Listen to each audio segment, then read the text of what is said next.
생활 습관으로 인해서 생길 수 있는 병을 생활 습관 병이라고 하는 것처럼 고혈압이나 당뇨병 그리고 이상지질 혈증과 같은 많은 만성 질환들이 좋지 않은 생활 습관, 즉 음식을 골고루 섭취하지 않는다던가 운동을 하지 않는다던가 하는 이런 것들과 관련이 있다는 걸 많이들 알고 계실 겁니다.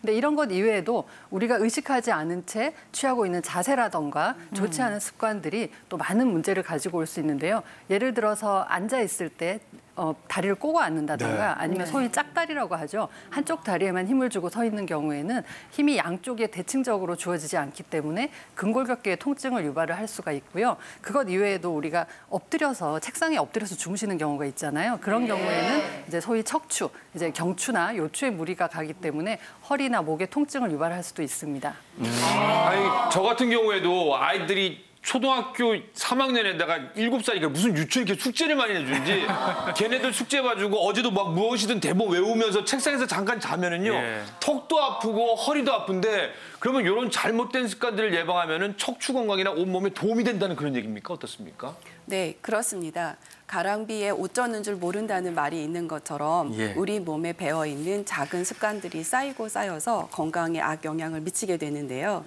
말씀하신 것처럼 이러한 잘못된 습관들을 고쳐서 건강을 유지할 수 있고 내가 가지고 있는 질환들의 증상을 완화시킬 수가 있습니다. 새해가 들어서 많은 계획을 세우고 계실 텐데요. 아주 거창하고 힘든 목표보다는 이렇게 잘못된 습관을 교정하는 내가 실천할 수 있는 목표부터 시작을 하셔서 새해에는 모두 다 건강해지시기를 바랍니다. 그렇습니다. 우리가 이제 건강에 대해서 얘기를 할 때도 좋은 습관을 들여나가는 것도 중요하지만 그만큼 오히려 더 중요한 게 잘못된 습관을 고쳐나가는 거라고 얘기를 하잖아요. 그래서 오늘 내용 준비했습니다. 우리가 매일매일 하고 있지만 나도 모르는 사이 내 몸을 망치고 있었던 잘못된 습관은 어떤 게 있는지 알아보고 어떻게 하면 올바른 습관으로 오목조목 바꿀 수 있는지 하나하나 준비해봤습니다. 언제나처럼 방송 보시다 궁금하신 점 있으시면 문자 혹은 티벗으로 보내주세요. 근데 이 습관이라는 게 워낙에 다양하고 사람마다 각양각색이다 보니까 어떤 습관을 어떻게 고쳐야 건강해질 수 있을지 너무나 막연하잖아요. 그래서 저희가 일목요연하게 건강해지기 위해서는 반드시 고쳐야 되는 습관 2가지를 오늘 소개해드리겠습니다. 그중 첫 번째가 바로 이겁니다. 보시죠. 내 몸을 망치는 잘못된 습관 첫 번째는 숨쉬기인데 근데 뭐 숨 안 쉬는 사람이 없고 그냥 쉬면 되는 거지 숨쉬기도 뭐 습관에 들어가나요, 김선우 교수님? 네, 많은 분들이 사실 호흡이 별거 아니라고 생각해요. 우리 그도 그럴 것이 매일 아무렇지도 않게 하고 있는 것이 호흡이잖아요. 그런데 이 호흡 같은 경우는 우리가 신체를 건강하게 유지하고 모든 조직과 세포가 생명을 유지하는 데 가장 중요한 활동이라고 할 수 있습니다. 보통 숨은 코로 깊이 들이마시고 입으로 내쉰다라는 게 올바른 방법인데 사실 이렇게 호흡하시는 분들이 많지 않아요. 네, 맞아요. 미국 생명공학정보센터에 의하면 성인 10명 중에 1.4명이 이 코로 숨을 쉬는 것을 제대로 못한다고 하니까 반대로 이야기하면 10명 중에 9분이 이 입으로 호흡할 가능성이 높다는 거죠. 아 근데 우리가 밥을 왜 먹어요? 먹고 살려고 좋은 영양분을 먹는 거잖아요. 그럼 숨을 왜 쉬어요? 우리 몸속에 공기와 산소를 공급하면은 왜 옛말에 뭐로 가도 서울만 가면 된다고 그냥 똑같은 거 아닌가요? 먹으면 된다. 숨만 쉬면 되는 거 아닌가 이런 질문 주셨어요. 네, 그렇게 생각해 보시면 우리가 식사는 하루에 3번 하고 내가 잠을 자는 것은 하루에 6시간에서 8시간 정도밖에 안 되잖아요. 하지만 내가 숨을 쉬고 있는 것은 내가 의식을 하던 의식을 하지 않던 24시간 내내 일어나고 있는 일입니다. 그만큼 호흡을 해서 폐를 통해서 들어간 공기에서 산소와 이산화탄소가 적절하게 교환이 되어서 세포와 장기에 전달이 되는 것은 매우 필수적인 생리 기능인데요. 그만큼 건강하고 적절한 호흡법을 이용하시는 것이 도움이 될 수 있습니다. 아까 전에 통계 잠깐 말씀해 주셨지만 제대로 코로 숨을 쉬는 사람이 10명 중 1.4명밖에 안 된다. 그러면은 이 중에서도 제대로 숨을 쉬는 사람이 2~3명밖에 안 된다. 이런 뜻일 텐데요. 그렇다면 제대로 된 호흡법은 과연 어떻게 하는 호흡법일지 방법 하나하나 알아보도록 하겠습니다. 화면 한번 볼까요? 당신의 건강을 지켜주는 숨쉬기 습관 첫 번째는요. 숨은 코로 쉬세요. 아니 나도 숨은 코로 쉬세요 이거를 그냥 당연한 걸로 알고 있었는데 예. 우리 첫째 아들이 비염이 있어요. 그러니까 잘 때 보니까 얘가 코로 숨을 못 쉬니까 입을 벌리고 쉬는데 이게 자연스러운 게 아니라 저 어려운 사람도 많더라고요. 그렇죠. 손 교수님. 네, 맞습니다. 이비인후과에서 오시는 환자분들 중에서도 매우 많은데요.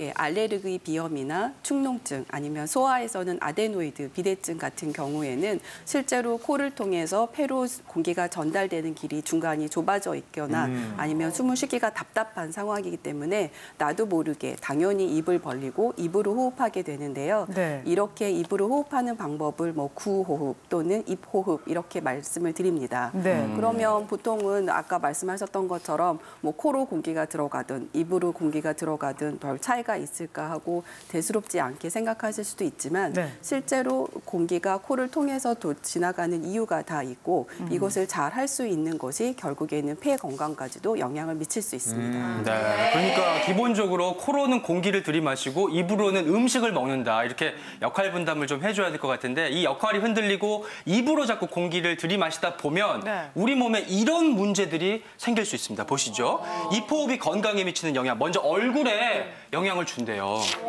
얼굴형이 변화한다고. 진짜요? 아니, 숨 쉬는데 얼굴 모양까지 변해요? 네, 그렇습니다. 네, 사실은 우리도 지내다 보면 어느 순간 내가 의식을 못했는데 입을 벌리고 입으로 숨을 쉬고 있는 경우가 있죠. 네, 사실은 그런 것 가지고 문제가 되지는 않습니다. 그런데 특히나 소아에서는 얼굴뼈가 성장하는 것이 아주 아기 때 귀엽고 동글동글한 얼굴이었다가 5살에서 6살 정도까지는 이제 얼굴뼈가 성장하면서 얼굴 모양이 변하게 되는 중요한 시기가 있는데요. 이 동안에 코로 호흡을 하지 못하고 자꾸 입을 벌리고 입을 통해서 호흡을 하게 되면 얼굴뼈의 성장에 영향을 미치게 됩니다. 그렇게 되면 얼굴형이 조금 달라지는 가장 흔하게는 우리가 아데노이드 비대증이 있는 어린이에서 나타날 수 있는 아데노이드 얼굴이라고 하는 모습으로 변하게 됩니다. 이런 경우는 얼굴이 약간 길어지고 그다음에 양쪽의 광대뼈가 좀 낮아지고 그다음에 콧구멍이 길쭉하게 나타나게 되고요. 길어지는구나. 네, 사진으로 나오고 있네요. 그래서 입으로 자꾸 숨을 쉬게 되니까 입뉴술이 약간 돌출되는 것처럼 보이게 되고요. 더 큰 문제는 이렇게 위턱뼈가 조금 좁아지게 되면서 치열이 고르지 않게 되거나 부정교합도 연관성이 있다는 보고들이 있을 정도입니다. 그러니까 저 왼쪽 사진이 이제 원래 얼굴인데 저렇게 변했다 이런 오른쪽 사진 그런 건 예, 거죠? 사진 중에서 보시면 이게 얼굴이 원래 얼굴형보다 네. 약간 더 길쭉해지고요. 예, 옆으로 돌렸을 때는 코가 있는 부분이 조금 앞으로 튀어나온 것처럼 위턱뼈가 조금 앞으로 돌출된 듯한 그런 모습으로 보이는 경우가 많습니다.